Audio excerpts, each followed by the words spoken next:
ಮಂಗಳೂರು ನಗರ police commissionerate ಆದ ನಂತರ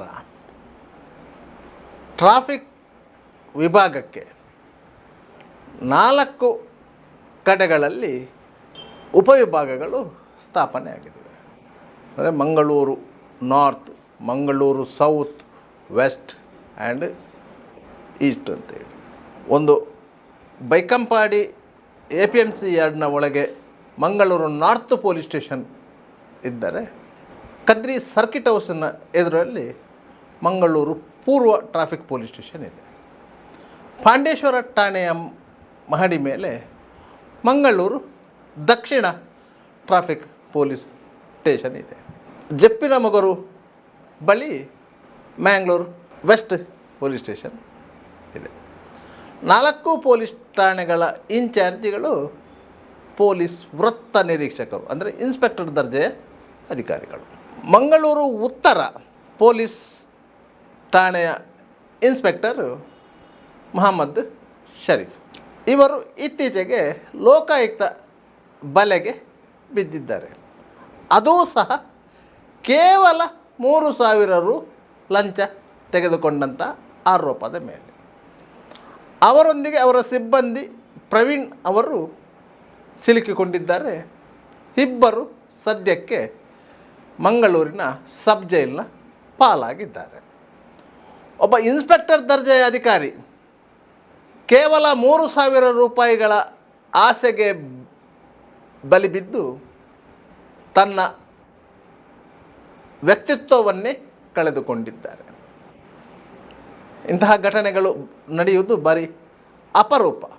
ಆದ್ದರಿಂದಾಗಿ ಇದನ್ನು ಒಂದು ಸ್ಟೋರಿ ಮಾಡಬೇಕು ಎನ್ನುವುದು ಇಚ್ಛೆ.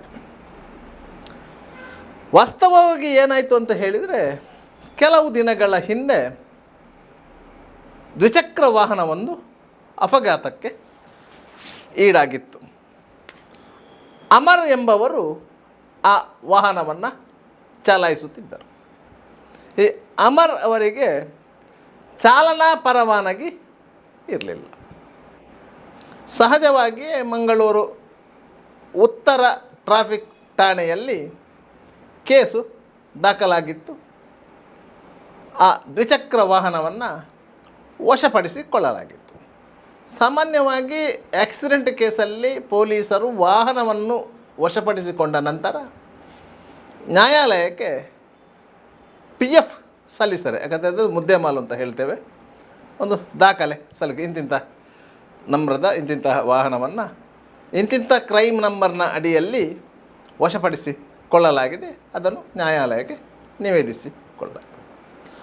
ಆಗ ಆ ವಾಹನದ RC ಓನರ್ ಅವರು ನ್ಯಾಯಾಲಯವನ್ನು ಸಂಪರ್ಕ ಮಾಡಿ ಆ ವಾಹನದ ದಾಖಲೆ ಪತ್ರಗಳನ್ನು ಹಾಜರುಪಡಿಸಿ ಆ ವಾಹನ ಬಿಡುಗಡೆ ಮಾಡಬೇಕು ಎಂದು ಕೋರಿಕೊಳ್ತಾರೆ.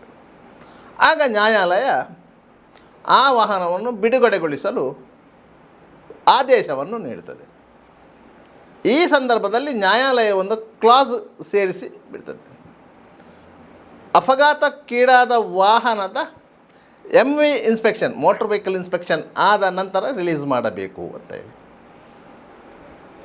ಆ ಆದೇಶವನ್ನು ಹಿಡ್ಕೊಂಡು ಪೊಲೀಸ್ ಠಾಣೆಗೆ ಹೋದರೆ, ಸಂಬಂಧಪಟ್ಟ ಆದೇಶದ ಅನ್ವಯ ಪೊಲೀಸ್ ಇನ್ಸ್ಪೆಕ್ಟರ್ ಇಲ್ಲಾಂದರೆ ಪೊಲೀಸ್ ಠಾಣೆಯ ಅಧಿಕಾರದಲ್ಲಿ ಇರುವವರು, ಚಾರ್ಜಲ್ಲಿರುವವರು 100 ರೂಪಾಯಿಯ ಬಾಂಡ್ ಪೇಪರ್ನ ಮೇಲೆ ಸಿಗ್ನೇಚರ್ ತಗೊಂಡು ಆ ವಾಹನವನ್ನು ರಿಲೀಸ್ ಮಾಡಬೇಕು. ಯಾಕಂದರೆ ಕೀ ಪೊಲೀಸ್ ಠಾಣೆಯಲ್ಲಿ ಇರ್ತದೆ, ಅವರು ಕೀ ಕೊಡ್ತಾರೆ, ಮತ್ತು ಆ ವಾಹನವನ್ನು ಹಿಡ್ಕೊಂಡು ಬರ್ಬೋದು. ಅಮರ್ ಅವರು ಸಹ ಇದೇ ರೀತಿಯಾಗಿ ಪೊಲೀಸ್ ಠಾಣೆಗೆ ನ್ಯಾಯಾಲಯದ ಆದೇಶ ಪತ್ರವನ್ನು ಹಿಡಿದುಕೊಂಡು ಹೋಗಿದ್ದರು. ಹೋಗಿ ಠಾಣೆಯಲ್ಲಿದ್ದಂತಹ ಇನ್ಸ್ಪೆಕ್ಟರ್ ಮೊಹಮ್ಮದ್ ಶರೀಫ್ ಅವರನ್ನು ಕಂಡಿದ್ದಾರೆ. ಅವರು ಆದೇಶವನ್ನು ನೋಡಿದ್ದಾರೆ. ಅವರು 5,000 ರೂಪಾಯಿ ಲಂಚ ಕೇಳಿದ್ದಾರೆ ಗಾಡಿ ರಿಲೀಸ್ ಮಾಡಲಿಕ್ಕೆ. ಸಾಮಾನ್ಯವಾಗಿ ಸೆಕೆಂಡ್ ಹ್ಯಾಂಡ್ ಸ್ಕೂಟರಿಗೆ ಇರುವಂಥ ಬೆಲೆಯೇ 10,000 ರಿಂದ 15,000 ರೂಪಾಯಿ, ಇಲ್ಲ ಅದಕ್ಕಿಂತಲೂ ಕಡಿಮೆ. ಅಂತಹ ವಾಹನವನ್ನು ಠಾಣೆಯಿಂದ ಬಿಡಿಸಬೇಕಾದ್ರೆ ಪೊಲೀಸ್ ಇನ್ಸ್ಪೆಕ್ಟರಿಗೆ 5,000 ಕೊಡಬೇಕು. ಅದಕ್ಕಿಂತ ಮೊದಲು ವಾಹನದ RC ಓನರ್ ನ್ಯಾಯಾಲಯದಿಂದ ಆ ರೀತಿಯ ಆದೇಶ ಪಡಿಬೇಕು ಅಂತಾದರೆ ವಕೀಲರಿಗೆ ಒಂದು 2,000 3,000 ಕೊಡಬೇಕಿತ್ತು. ಅದು ಅಲ್ಲದೆ ಆ ವಾಹನದ ಇನ್ಸ್ಪೆಕ್ಷನ್ಗಾಗಿ RTO ಕಚೇರಿಯ ಮೋಟಾರ್ ವೆಹಿಕಲ್ ಇನ್ಸ್ಪೆಕ್ಟ್ರಿಗೆ 700 ರೂಪಾಯಿ ಕೊಡಬೇಕು. ಇದು ನಿಗದಿತವಾದ ಮೌಲ್ಯಗಳು, ಅದರಲ್ಲಿ ವಿಶೇಷ ಏನು ಇಲ್ಲ. 700 ರೂಪಾಯಿ ಅವರಿಗೆ ಕೊಡದಿದ್ದರೆ ಮೋಟಾರ್ ವೆಹಿಕಲ್ ಇನ್ಸ್ಪೆಕ್ಟ್ರು ಠಾಣೆಗೆ ಬಂದು ಆ ವಾಹನವನ್ನು ಪರಿಶೀಲನೆ ಮಾಡಿ ವರದಿಯನ್ನು ಕೊಡುವುದೇ ಇಲ್ಲ. ಆದ್ದರಿಂದ ಸುರಿಗೆ 700 ರೂಪಾಯಿ ಅಲ್ಲಿಗೆ ಹೋಯಿತು, 2,000 ರೂಪಾಯಿ ವಕೀಲರಿಗೆ ಹೋಯಿತು. ಇಲ್ಲಿ ಠಾಣೆಗೆ ಬಂದರೆ ಪೊಲೀಸ್ ಇನ್ಸ್ಪೆಕ್ಟರ್ 5,000 ರೂಪಾಯಿ ಹೇಳಿದ್ದಾರೆ. ಆಗ ಅಮರ್ ಅಷ್ಟು ಹಣ ಕೊಡಲಿಕ್ಕೆ ಸಾಧ್ಯ ಇಲ್ಲ ಅಂತ ಹೇಳಿದಾಗ ಅವರು ಠಾಣಾ ರೈಟರ್ ಬರಹಗಾರರಾದಂಥ ನಾಗರತ್ನ ಮೇಡಮ್ ಅವರಲ್ಲಿಗೆ ಕಳುಹಿಸಿದ್ದಾರೆ. ನಾಗರತ್ನ ಮೇಡಮ್ ಅವರು ಸ್ವಲ್ಪ ಚರ್ರೆ ಪೆರ್ರೆ ಮಾಡಿ ಕೊನೆಗೆ 3,000 ಕೊಡಿ ಅಂತ ಹೇಳಿದ್ದಾರೆ. ಈ ವಿಚಾರವನ್ನು ಅಮರ್ ಅವರು ನೇರವಾಗಿ ಬಂದು ಲೋಕಾಯುಕ್ತ ಪೊಲೀಸರಿಗೆ ತಿಳಿಸಿದ್ದಾರೆ. ಆಗ ಲೋಕಾಯುಕ್ತ DSP ಗಾನಾ ಪಿ ಕುಮಾರಿ, ಇನ್ಸ್ಪೆಕ್ಟರ್ ಅಮಾನುಲ್ಲಾ ಮತ್ತವರ ಸಿಬ್ಬಂದಿಗಳು ಮೊಹಮ್ಮದ್ ಶರೀಫ್ ಅವರಿಗೆ ಬಲೆ ಹಾಕಲಿಕ್ಕೆ ಒಂದು ವ್ಯೂಹ ತಯಾರು ಮಾಡಿದರು. ಅಮರ್ ಅವರನ್ನು ಠಾಣೆಗೆ ಕಳುಹಿಸಿದರು. ಒಂದು 3,000 ರೂಪಾಯಿ ಇಟ್ಕೊಂಡು ಹೋಗಿ ಅಂತೇಳಿ. ಆ ಸಂದರ್ಭದಲ್ಲಿ ಲೋಕಾಯುಕ್ತ ಪೊಲೀಸರಿಗೆ ಕೊಡುವಂತಹ ಹಣಕ್ಕೆ ಒಂದು ಪೌಡರ್ ಲೇಪಿಸಿ ಕೊಡ್ತಾರೆ. ಅದೇ ಹಣವನ್ನು ಕೊಂಡೋಗಿ ಕೊಡಬೇಕು ಅಂತೇಳಿ. ಹಾಗೆ ಅಮರ್ ಅವರು ಆ ಹಣವನ್ನು ಕೊಂಡೋಗಿ ಕೊಡಲಿಕ್ಕೆ ಹೋಗುವಾಗ ಮೊಹಮ್ಮದ್ ಶರೀಫ್ ಅವರು ಆ ಹಣವನ್ನು ತಗೊಳ್ಳಿಲ್ಲ. ಅವರು ತಮ್ಮ PC ಪ್ರವೀಣ್ನ ಕೈಯಲ್ಲಿ ತೆಗೆದುಕೊಳ್ಳಲಿಕ್ಕೆ ಹೇಳಿದರು. ಹಾಗೆ ಪ್ರವೀಣ್ ಹಣವನ್ನು ಪೊಲೀಸ್ ಸ್ಟೇಷನ್ನ ಹೊರಗಡೆ ತಗೊಂಡ್ರು. ಯಾಕಂದರೆ ಒಳಗಡೆ ತಗೊಂಡ್ರೆ CC ಕ್ಯಾಮರಾಗಳಿವೆ ಮತ್ತು ಆ CC ಕ್ಯಾಮರಾಗಳು ನೇರವಾಗಿ ಕಂಟ್ರೋಲ್ ರೂಮಿಗೆ ಕನೆಕ್ಟ್ ಆಗಿರುವಂಥ CC ಕ್ಯಾಮರಾಗಳು. ಪೊಲೀಸ್ ಠಾಣೆಯ ಒಳಗೆ ಏನೆಲ್ಲ ನಡೀತದೆ ಎನ್ನುವುದು ದಾಖಲಾಗುತ್ತದೆ ಮತ್ತು ಆ ದಾಖಲಾತಿಗಳನ್ನು ಪೊಲೀಸ್ ಆಯುಕ್ತರು ನೇರವಾಗಿ ವೀಕ್ಷಿಸಬಹುದು ಮತ್ತು ಕಂಟ್ರೋಲ್ ರೂಮಲ್ಲಿ ಅದು ರೆಕಾರ್ಡ್ ಆಗ್ತಾ ಇರ್ತದೆ. ಆದ್ದರಿಂದಾಗಿ ಪೊಲೀಸರು ಠಾಣೆ ಒಳಗೆ ಲಂಚದ ದುಡ್ಡನ್ನು ತೆಗೆದುಕೊಳ್ಳುವುದಿಲ್ಲ. ಆದ್ದರಿಂದ ಪ್ರವೀಣ್ ಸ್ಟೇಷನ್ನ ಹೊರಗೆ ತಗೊಂಡಿದ್ದಾರೆ. ಅಲ್ಲೇ ಹೊಂಚು ಹಾಕಿದ್ದಂತಹ ಲೋಕಾಯುಕ್ತ ಅಧಿಕಾರಿಗಳು ಪ್ರವೀಣ್ ಅವರನ್ನು ವಶಕ್ಕೆ ತೆಗೆದುಕೊಂಡಿದ್ದಾರೆ ಮತ್ತು ಅವರ ಕೈಯಲ್ಲಿದ್ದ ಹಣವನ್ನು ವಶಪಡಿಸಿಕೊಂಡಿದ್ದಾರೆ ಮತ್ತು ಅವರ ಕೈಯನ್ನು ನೀರಿನಲ್ಲಿ ತೊಳೆಸಿದ್ದಾರೆ. ಆಗ ಅದರಲ್ಲಿ ಒಂದು ರೀತಿಯ ನೊರೆ ಬರುತ್ತೆ. ಹೀಗೆ ಪ್ರಕರಣ ದಾಖಲಿಸಿಕೊಂಡು ಇನ್ಸ್ಪೆಕ್ಟರ್ ಮೊಹಮ್ಮದ್ ಶರೀಫ್ ಅವರನ್ನು ಮತ್ತು ಪ್ರವೀಣ್ ಅವರನ್ನು ವಶಕ್ಕೆ ತೆಗೆದುಕೊಂಡಿದ್ದರೆ ಹಾಜರು ಕ್ರಮಗಳನ್ನೆಲ್ಲ ಮುಗಿಸಿ ಅವರನ್ನು ನ್ಯಾಯಾಲಯಕ್ಕೆ ಹಾಜರುಪಡಿಸಿದ್ದಾರೆ. ನ್ಯಾಯಾಲಯ ಅವರಿಗೆ ಜಾಮೀನು ಕೊಡಲಿಲ್ಲ, ನ್ಯಾಯಾಂಗ ಬಂಧನ ವಿಧಿಸಿದೆ. ಆದ್ದರಿಂದ ಅವರು ಸಬ್ ಜೈಲಿಗೆ ಹೋಗಿದ್ದಾರೆ. ಹಾಗಾದರೆ ಆಕ್ಸಿಡೆಂಟ್ ಕೇಸಲ್ಲಿ ವಾಹನವನ್ನು ರಿಲೀಸ್ ಮಾಡಲಿಕ್ಕೆ ಪೊಲೀಸರು ಹಣ ತೆಗೆದುಕೊಳ್ಳುವುದು ಅಂತ ಪರಿಪಾಠ ಇದೆಯಾ? ನ್ಯಾಯಾಲಯದ ಆದೇಶವನ್ನು ಪಾಲಿಸಬೇಕಾದ್ದು ಪೊಲೀಸ್ ಅಧಿಕಾರಿಗಳ ಕರ್ತವ್ಯ. ಹಾಗಂತ ಪೊಲೀಸ್ ಅಧಿಕಾರಿಗಳು ನ್ಯಾಯಾಲಯದ ಆದೇಶ ಇದ್ದರೂ ವಾಹನವನ್ನು ಬಿಡುಗಡೆಗೊಳಿಸಲು ಹಣಕ್ಕಾಗಿ ಬೇಡಿಕೆ ಇಡುವುದು ಯಾಕೆ ಎನ್ನುವ ಎಲ್ಲ ಪ್ರಶ್ನೆಗಳು ಕೊಡುವುದು. ಸಾಮಾನ್ಯವಾಗಿ ಪೊಲೀಸ್ ಠಾಣೆಗೆ ಹೋದರೆ ತಮಗೆ ಯಾವುದೇ ಕೆಲಸ ಆಗಬೇಕಿದ್ದರೆ ಅದಕ್ಕೆ ಸಂಬಂಧಿತ ಖರ್ಚು ವೆಚ್ಚಗಳು ಬರ್ತದೆ ಎನ್ನುವುದು ಹಳೆಯ ಸುದ್ದಿ ಅಲ್ಲ, ಹೊಸ ಸುದ್ದಿಯೂ ಅಲ್ಲ. ಅದು ನಿತ್ಯ ನಿರಂತರ. ಸಾಮಾನ್ಯವಾಗಿ ಆಕ್ಸಿಡೆಂಟ್ ಪ್ರಕರಣಗಳು ಆದರೆ ಪೊಲೀಸರು ವಿವಿಧ ಸೆಕ್ಷನ್ಗಳಡಿಯಲ್ಲಿ ಕೇಸು ದಾಖಲಿಸಿಕೊಳ್ತಾರೆ. ಎರಡು ವಾಹನಗಳು ಪರಸ್ಪರ ಡಿಕ್ಕಿಯಾಗಿ ಅದರಲ್ಲಿ ಯಾರಿಗಾದರೂ ಗಾಯಗಳಾದರೆ ಪೊಲೀಸರು 279, 337, 338 ಸೆಕ್ಷನ್ಗಳ ಅಡಿಯಲ್ಲಿ ಕೇಸು ದಾಖಲಿಸಿಕೊಳ್ತಾರೆ. ಎಲ್ಲ ಆಕ್ಸಿಡೆಂಟ್ಗೆ ಸಂಬಂಧಪಟ್ಟ ಪ್ರಕರಣಗಳು ಬೇಲೇಬಲ್ ಅಫೆನ್ಸ್ಗಳು. ಒಂದು ವೇಳೆ ಆಕ್ಸಿಡೆಂಟಲ್ಲಿ ಯಾರಾದರೂ ಡೆತ್ ಆದರೆ ಆಗ ಸೆಕ್ಷನ್ 304A ಅಪ್ಲೈ ಆಗುತ್ತೆ. ಅದು ಸಹ ಬೇಲೆ ಬೆಲೆ. ಪೊಲೀಸ್ ಠಾಣೆಯಲ್ಲಿ ಇನ್ಸ್ಪೆಕ್ಟರು ಜಾಮೀನು ಕೊಡ್ಬೋದು ಆರೋಪಿಗೆ. ಬೇರೆ ಪ್ರಕರಣಗಳಲ್ಲೂ ಠಾಣೆಯಲ್ಲೇ ಜಾಮೀನು ಕೊಡುವಂಥ ಪ್ರಕರಣಗಳು. ಆದರೆ ಪೊಲೀಸರು ವಶಪಡಿಸಿಕೊಳ್ಳಲೇಬೇಕಾದಂಥ ವಾಹನಗಳು ಅಂದರೆ ಆಕ್ಸಿಡೆಂಟ್ ಆದಂಥ ವಾಹನಗಳು, ಅದು ಎರಡೂ ವಾಹನಗಳನ್ನು ಪೊಲೀಸರು ವಶಪಡಿಸಿಕೊಂಡಿರ್ತಾರೆ. ಆದರೆ ಕಂಪ್ಲೇನೆಂಟ್ ಸೈಡ್ನ ವಾಹನವನ್ನು ಪೊಲೀಸರು ಕೇವಲ ಬಾಂಡ್ ಪೇಪರ್ನ ಆಧಾರದಲ್ಲಿ ನ್ಯಾಯಾಲಯದಿಂದ ಪರ್ಮಿಷನ್ ತೊಗೊಂಡು ರಿಲೀಸ್ ಮಾಡ್ತಾರೆ. ಆರೋಪಿಯ ವಾಹನವನ್ನು ನ್ಯಾಯಾಲಯದ ರಿಲೀಸ್ ಆರ್ಡರ್ ಬಂದ ಮೇಲೆಯೇ ಇನ್ಸ್ಪೆಕ್ಟರ್ನ ರಿಪೋರ್ಟ್ ಆದ ಮೇಲೆಯೇ ರಿಲೀಸ್ ಮಾಡಬೇಕಿದೆ. ಈ ಸಂದರ್ಭದಲ್ಲಿ ಪೊಲೀಸರು ಹಣಕ್ಕೆ ಡಿಮ್ಯಾಂಡ್ ಮಾಡುವುದು. ಆಕ್ಸಿಡೆಂಟ್ ಆಗಿ 2 ವಾರಗಳು ಪೊಲೀಸ್ ಠಾಣೆಗೆ ಬಂತು, ಗಾಯಾಳು ಆಸ್ಪತ್ರೆಗೆ ದಾಖಲಾಗಿ ಇಂಟಿಮೇಷನ್ ಬಂತು, ಠಾಣೆಯಿಂದ ಒಬ್ಬರು ಹೆಡ್ ಕಾನ್ಸ್ಟೇಬಲು ಗಾಯಾಳುಗಳ ಸ್ಟೇಟ್ಮೆಂಟ್ಗೆ ಹೋಗಿ ಸ್ಟೇಟ್ಮೆಂಟ್ ತೆಗೆದುಕೊಂಡು ಬಂದರು. ಆ ಸ್ಟೇಟ್ಮೆಂಟ್ನ ಆಧಾರದಲ್ಲಿ FIR ಆಗುತ್ತೆ. ಗಾಯಾಳುವಿನ ಗಾಯದ ಪ್ರಮಾಣದ ಮೇಲೆ ಸೆಕ್ಷನ್ಗಳನ್ನ ಹಾಕಲಾಗುತ್ತೆ. 337 ಮತ್ತು 338 ಅಂತ ಹೇಳಿದರೆ ಅದು ಗಾಯದ ಪ್ರಮಾಣದ ಮೇಲೆ, 338 ಅಂತ ಹೇಳಿದರೆ ಗಂಭೀರ ಗಾಯ ಅಂತ ಅರ್ಥ, 337 ಅಂತ ಹೇಳಿದರೆ ಸಾಧಾರಣ ಗಾಯ ಅಂತ ಅರ್ಥ. ಅದೇ 179 ಅಂತ ಹೇಳಿದರೆ ಅಜಾಗೃತೆಯ ಚಾಲನೆಯಿಂದ ಪರಸ್ಪರ ಡಿಕ್ಕಿ ಹೊಡೆದು ಅಂತ ಹೇಳಿದರು.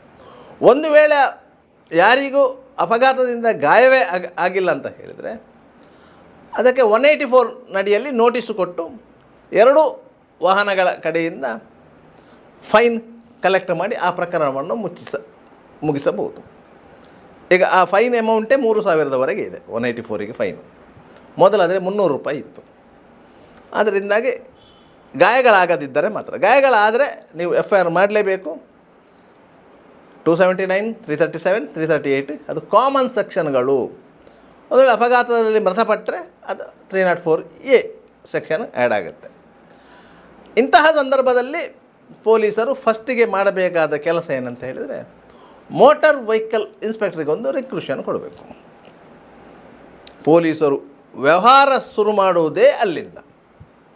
ಯಾಕಂತ ಹೇಳಿದರೆ ರಿಕ್ರೂಷನ್ ಕೊಡದೇ ಇದ್ದರೆ ಮೋಟಾರ್ ವೆಹಿಕಲ್ ಇನ್ಸ್ಪೆಕ್ಟ್ರು ಬಂದು ಆ ವಾಹನವನ್ನು ಇನ್ಸ್ಪೆಕ್ಷನ್ ಮಾಡಲಿಕ್ಕೆ ಬರುವುದಿಲ್ಲ.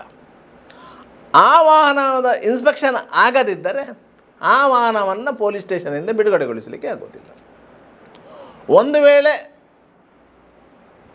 ಪೊಲೀಸರು ಸೀಸ್ ಮಾಡಿದಂಥ ವಾಹನ, ಯಾಕಂದರೆ ಅವರು PF ಹಾಕಿರ್ತಾರೆ, ಅದಕ್ಕೆ ಸಂಬಂಧಪಟ್ಟ ನಂಬರ್ ಇರ್ತದೆ, ಆ ನಂಬರ್ನ ಆಧಾರದಲ್ಲಿ FIR ಕಾಪಿಯ ಆಧಾರದಲ್ಲಿ ನ್ಯಾಯಾಲಯಕ್ಕೆ ಅರ್ಜಿ ಸಲ್ಲಿಸಿ ನ್ಯಾಯಾಲಯವು ಆ ವಾಹನವನ್ನು ಬಿಡುಗಡೆಗೊಳಿಸಬೇಕು ಅಂತ ಹೇಳಿ ಆದೇಶ ಕೊಟ್ಟರೂ ಸಹ ಆ ಆದೇಶದಲ್ಲೇ ಈ ಕ್ಲಾಸನ್ನು ಸೇರಿಸಿರ್ತಾರೆ, ಮೋಟಾರ್ ವೆಹಿಕಲ್ ಇನ್ಸ್ಪೆಕ್ಟರ್ ಇನ್ಸ್ಪೆಕ್ಷನ್ ಆದ ನಂತರ ರಿಲೀಸ್ ಮಾಡಿ ಅಂತೇಳಿ. ಆದ್ದರಿಂದ ಯಾವುದೇ ಅಪಘಾತಕ್ಕೆ ಸಂಬಂಧಪಟ್ಟ ವಾಹನವನ್ನು ರಿಲೀಸ್ ಮಾಡಬೇಕಾದ್ರೆ ಮೋಟಾರ್ ವೆಹಿಕಲ್ ಇನ್ಸ್ಪೆಕ್ಟರ್ ಇನ್ಸ್ಪೆಕ್ಷನ್ ಅಗತ್ಯ, ಅವರ ವರದಿ ಅಗತ್ಯ. ಆ ವರದಿ ಸಿಗಬೇಕಾದ್ರೆ ಪೊಲೀಸ್ ಠಾಣೆಯಿಂದ ಒಂದು ಕೋರಿಕೆ ಪತ್ರ ಹೋಗಬೇಕು, ನಾವು ರಿಕ್ರೂಷನ್ ಅಂತ ಹೇಳ್ತೇವೆ. ಆ ಕೋರಿಕೆ ಪತ್ರವನ್ನು RTO ಆಫೀಸಿಗೆ ಕೊಂಡೋಗಿ ಕೊಡಬೇಕು. ಕೊಟ್ಟ ಮೇಲೆ ಅಲ್ಲಿ ಆ ಕೋರಿಕೆ ಪತ್ರವನ್ನು ತೆಗೆದುಕೊಳ್ಳುವಂಥ ಸಿಬ್ಬಂದಿ ಆಗಲೇ ಹೇಳ್ತಾರೆ, 700 ರೂಪಾಯಿ ಕೊಡಿ, ಇನ್ಸ್ಪೆಕ್ಟ್ರು ಠಾಣೆಗೆ ಬಂದು ವಾಹನವನ್ನು ಪರಿಶೀಲನೆ ಮಾಡಿ ವರದಿ ಕೊಟ್ಟು ಹೋಗ್ತಾರೆ. 700 ರೂಪಾಯಿ ಕೊಡದೇ ಇದ್ದರೆ ಇನ್ಸ್ಪೆಕ್ಟ್ರು ಠಾಣೆಗೆ ಬರುವುದೇ ಇಲ್ಲ.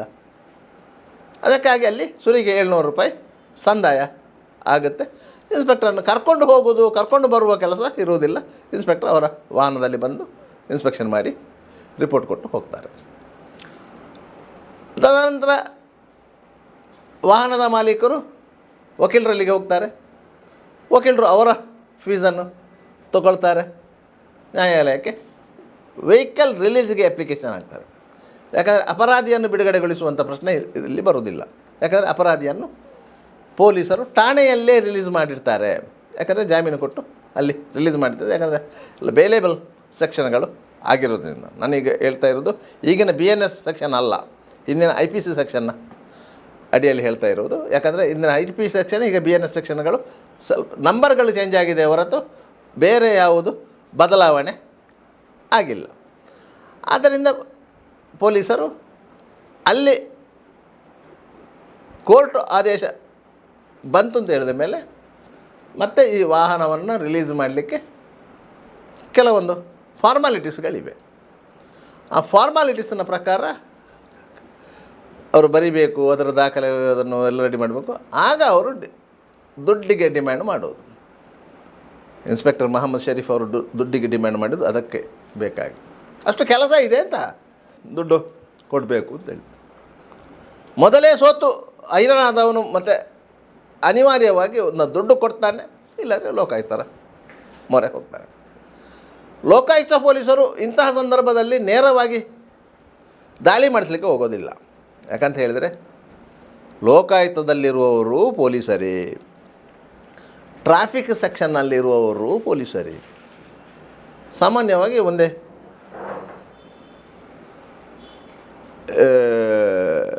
ದರ್ಜೆಯವರು ಇರ್ತಾರೆ.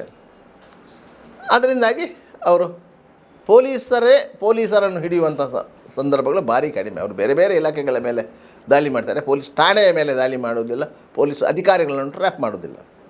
ಆದರೆ ಅನಿವಾರ್ಯ ಸಂದರ್ಭದಲ್ಲಿ ಲೋಕಾಯುಕ್ತ ಪೊಲೀಸರು ಪೊಲೀಸ್ ಅಧಿಕಾರಿಗಳನ್ನೇ ಟ್ರ್ಯಾಪ್ ಮಾಡಿದಂಥ ನಿದರ್ಶನಗಳಿವೆ. ಅದು ಅವರ ಹಿರಿಯ ಅಧಿಕಾರಿಗಳಿಗೆ ದೂರು ಹೋದರೆ ಮಾತ್ರ.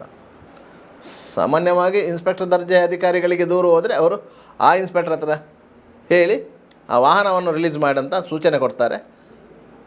ಆಗ ಇನ್ಸ್ಪೆಕ್ಟ್ರು ದುಡ್ಡು ಸಿಗದಿದ್ದರೂ ತೊಂದರೆ ಇಲ್ಲ ಅಂತೇಳಿ ವಾಹನವನ್ನು ರಿಲೀಸ್ ಮಾಡ್ತಾರೆ. ಆದರೆ ಯಾವಾಗ ಇನ್ಸ್ಪೆಕ್ಟರ್ ದರ್ಜೆಯಿಂದ ಮೇಲಿನ ಅಧಿಕಾರಿಗಳಿಗೆ ಈ ಮಾಹಿತಿ ಹೋಯಿತು, ಆಗ ಟ್ರ್ಯಾಪ್ ಮಾಡುವಂತಹ ಒಂದು ವ್ಯೂಹ ರಚನೆ ಮಾಡ್ತಾರೆ, ಟ್ರ್ಯಾಪ್ ಆಗ್ತಾರೆ. ಮೊಹಮ್ಮದ್ ಶರೀಫಿಗೆ ಆಗಿದ್ದು ಅದೇ. ಅಮಾನುಲ್ಲಾ ಅವರು ಇನ್ಸ್ಪೆಕ್ಟ್ರು ಲೋಕಾಯುಕ್ತದಲ್ಲಿ ಅವರೇ ನೇರವಾಗಿ ಇದನ್ನು ಹ್ಯಾಂಡಲ್ ಮಾಡಿದ್ದಲ್ಲ. ಅವರಿಗಿಂತ ಮೇಲಿನ ಅಧಿಕಾರಿ ಇದ್ದಾರೆ, ಗಾನ ಕುಮಾರಿ ಅಂತ ಹೇಳಿ, DSP ದರ್ಜೆಯ ಅಧಿಕಾರಿ, ಪುತ್ತೂರಲ್ಲಿ DSP ಆಗಿದ್ದವರು. ಅವರ ಗಮನಕ್ಕೆ ಈ ವಿಚಾರ ಬಂದಾಗ ಅವರು ಟ್ರ್ಯಾಪ್ ಮಾಡುವಂಥ ವ್ಯವಸ್ಥೆ ಮಾಡಿದರು. ಈ ಆಕ್ಸಿಡೆಂಟ್ ಕೇಸುಗಳಲ್ಲಿ ಪೊಲೀಸ್ ಅಧಿಕಾರಿಗಳು ಒಂದು ರೀತಿಯಲ್ಲಿ ಮಾನವೀಯತೆಯನ್ನು ವರ್ತಿಸಬೇಕು. ಯಾಕಂತ ಹೇಳಿದರೆ ಆಕ್ಸಿಡೆಂಟ್ಗಳು ಬೇಕಂತಲೇ ಮಾಡುವುದು ಇಲ್ಲ, ಅಚಾನಕ್ಕಾಗಿ ಆಗುವಂತಹ ಘಟನೆಗಳು. ಅದಕ್ಕಾಗಿ ಆಕ್ಸಿಡೆಂಟ್ಗಳಂತ ಅದನ್ನು ಹೇಳುವುದು, ಅಪಘಾತ ಅಂತ ಹೇಳುವುದು. ಉದ್ದೇಶಪೂರ್ವಕವಾಗಿ ಯಾರೂ ಅಪಘಾತ ಮಾಡುವುದಿಲ್ಲ. ಒಂದು ವೇಳೆ ಉದ್ದೇಶಪೂರ್ವಕವಾಗಿ ಅಪಘಾತ ಮಾಡಿದರೆ ಅದು ನೇರವಾಗಿ ಗಾಯಗಳಾದರೆ 307 ಆಗುತ್ತೆ, ಸತ್ತರೆ 302 ಆಗುತ್ತೆ. ಅದರಲ್ಲಿ ಬೇರೆ ಮಾತಿಲ್ಲ. ಆದರೆ ಅಪಘಾತ ಅಂತ ಹೇಳಿಯೇ ಪೊಲೀಸರಿಗೆ ಮನವರಿಕೆ ಆದರೆ, ಖಚಿತವಾದರೆ, ಯಾಕಂದರೆ ಅವರಿಗೆ ಸ್ಪಾಟ್ ನೋಡಿದ ಕೂಡಲೇ ಗೊತ್ತಾಗುತ್ತೆ ಇದು ಅಚಾನಕ್ ಆದ ರೀತಿಯಲ್ಲಿ ಆದ ಅಪಘಾತವೋ ಅಲ್ಲ ಬೇಕಂತಲೇ ಮಾಡಿದಂಥ ಅಪಘಾತವೋ ಅಂತೇಳಿ. ಯಾಕಂದರೆ ಟೈರ್ ಮಾರ್ಕು, ಆ ಪರಿಸ್ಥಿತಿ, ಆ ರೋಡ್ನ ವಿಚಾರಗಳು, ಇದೆಲ್ಲವನ್ನು ಗಮನಿಸ್ತಾರೆ ಅವರು. ಮತ್ತು ಈಗ ಅಲ್ಲಲ್ಲಿ CC ಕ್ಯಾಮರಾಗಳು ಇರುವುದರಿಂದ ಆ ಫುಟೇಜ್ಗಳನ್ನು ಗಮನಿಸ್ತಾರೆ. ಅದರಿಂದಾಗಿ ಅಪಘಾತ ಅಂದರೆ ಅಪಘಾತ, ಅದಕ್ಕೆ ಸಂಬಂಧಪಟ್ಟ ಸೆಕ್ಷನ್ಗಳಿವೆ, ಅದಕ್ಕೆ ಸಂಬಂಧಪಟ್ಟ ಕಾನೂನು ಕ್ರಮಗಳಿವೆ. ಒಂದು ವೇಳೆ ನಾಡ್ದು ಆ ಕೇಸಿಗೆ ಪೊಲೀಸರು ಚಾರ್ಜ್ ಶೀಟೇ ಹಾಕಿದ್ರು ಅಂತ ಇಟ್ಕೊಳ್ಳಿ, ನ್ಯಾಯಾಲಯ ಅದಕ್ಕೆ ಫೈನ್ ಹಾಕಿ ಬಿಡುಗಡೆ ಮಾಡ್ತದೆ ಅಪರಾಧಿಯನ್ನು. ಯಾಕಂದರೆ ಅದು ಕಂಪೌಂಡೇಬಲ್ ಕೇಸು, ತಪ್ಪನ್ನು ಒಪ್ಪಿಕೊಳ್ಳುವಂತಹ ಕೇಸು. ಅದೇ ಅಪಘಾತದಲ್ಲಿ ವ್ಯಕ್ತಿಯೊಬ್ಬ ಮೃತಪಟ್ಟಿದ್ದಾರೆ, 304A ಅಡಿಯಲ್ಲಿ ಕೇಸು ದಾಖಲಾಗಿದ್ದರೆ ಅದನ್ನು ಒಪ್ಪಿಕೊಳ್ಳಲಿಕ್ಕೆ ಸಾಧ್ಯ ಆಗೋದಿಲ್ಲ. ಯಾಕಂದರೆ ಅದರಲ್ಲಿ ಶಿಕ್ಷೆಯ ಪ್ರಮಾಣ ಇದೆ. ಒಂದು 6 ತಿಂಗಳಿಂದ ಒಂದು 3 ವರ್ಷದವರೆಗೆ ಶಿಕ್ಷೆ ಕೊಡ್ಬೋದು ಎನ್ನುವಂಥ ನಿಬಂಧನೆ ಇದೆ. ಆದ್ದರಿಂದಾಗಿ ಯಾರು ಆ ಅಪರಾಧವನ್ನು ಒಪ್ಪಿಕೊಳ್ಳುವುದಿಲ್ಲ, ಅದನ್ನು ಕಂಟೆಸ್ಟ್ ಮಾಡ್ಕೊಂಡು ಹೋಗ್ತಾರೆ. ಅದರಲ್ಲಿ ಬಹುತೇಕ ಪ್ರಕರಣಗಳು ನ್ಯಾಯಾಲಯದಲ್ಲಿ ಖುಲಾಸೆಯಾಗುತ್ತೆ. ಕೆಲವೊಂದು ಪ್ರಕರಣಗಳಲ್ಲಿ ನ್ಯಾಯಾಲಯ ಶಿಕ್ಷೆ ವಿಧಿಸಿದಂಥ ನಿದರ್ಶನಗಳು ಇವೆ. ಅಪಘಾತ ಪ್ರಕರಣದಲ್ಲಿ ಆರೋಪಿಗೆ ಶಿಕ್ಷೆ ವಿಧಿಸಿದಂಥ ಹಲವಾರು ಪ್ರಕರಣಗಳಿವೆ. ಆದರೆ ಗರಿಷ್ಠ ಅಂದರೆ 3 ವರ್ಷ, 1 ವರ್ಷ, 2 ವರ್ಷ, 1.5 ವರ್ಷ, ಈ ರೀತಿಯಲ್ಲಿ 6 ತಿಂಗಳು ಶಿಕ್ಷೆ ವಿಧಿಸಿದ ನಿದರ್ಶನಗಳು ಇವೆ. ಅದರಿಂದಾಗಿ ಪೊಲೀಸರು ಈ ವಿಚಾರದಲ್ಲಿ ಸಾರ್ವಜನಿಕರನ್ನು ಗುರಿಯಾಗಿಸಿಕೊಂಡು ಹಣ ಮಾಡುವುದು ಹೇಗೆ ಎನ್ನುವುದನ್ನು ನಾನು ಸೂಕ್ಷ್ಮವಾಗಿ ವಿವರಿಸಿದ್ದೆ. ಸ್ಥಳೀಯವಾಗಿಯೇ ಇರುವಂತಹ ವ್ಯಕ್ತಿಗಳ ಹತ್ರ, ಸ್ಥಳೀಯವಾಗಿಯೇ ಇರುವಂತಹ ವಾಹನಗಳ ಹತ್ರ ಇವರು ಇಷ್ಟು ದುಡ್ಡು ಪಡ್ಕೊಂಡ್ರೆ, ಅದೇ ರಾಜ್ಯದ ಬೇರೆ ಕಡೆಯ ವಾಹನಗಳಾದರೆ ಈ ಲಂಚದ ಮೊತ್ತ 10 ಪಟ್ಟು ಏರಿರ್ತದೆ. ಇವತ್ತು ದಕ್ಷಿಣ ಕನ್ನಡ ಜಿಲ್ಲೆಯನ್ನು ಹೊರತುಪಡಿಸಿ ಬೇರೆ ಜಿಲ್ಲೆಗೆ ಹೋದರೆ ಒಂದು ಅಪಘಾತಕ್ಕೆ ಈಡಾದ ವಾಹನವನ್ನು ಬಿಡಿಸಲಿಕ್ಕೆ ಮಿನಿಮಮ್ 1.5 ಲಕ್ಷ ರೂಪಾಯಿ ಬೇಕು. ಅದೇ ದಕ್ಷಿಣ ಕನ್ನಡ ಜಿಲ್ಲೆಯಲ್ಲಿ 50,000 ರೂಪಾಯಿ ಬೇಕು. ಯಾಕಂತ ಹೇಳಿದರೆ ಆ 50,000 ರೂಪಾಯಿ ಸಹ ಪೊಲೀಸರಿಗೆ ಲಂಚ ಕೊಡಲಿಕ್ಕೆ ಹೊರತು ಸರ್ಕಾರಕ್ಕೆ ಕಟ್ಟಲಿಕ್ಕೆ ಅಲ್ಲ, ಅದು ದಂಡದ ಪ್ರಮಾಣ ಅಲ್ಲ. ಇದೀಗ ಪೊಲೀಸ್ ಇನ್ಸ್ಪೆಕ್ಟರ್ ಒಬ್ಬರು ಕೇವಲ 3,000 ರೂಪಾಯಿದ್ದು ಹಣ ತೆಗೆದುಕೊಂಡು ತನ್ನ ಸಹೋದ್ಯೋಗಿಯೊಂದಿಗೆ ಸೇರಿಕೊಂಡು ಜೈಲಿಗೆ ನಡೆದಿದ್ದಾರೆ. ಇದು ದುರಂತ. ನಿರಂತರ ಸುದ್ದಿ,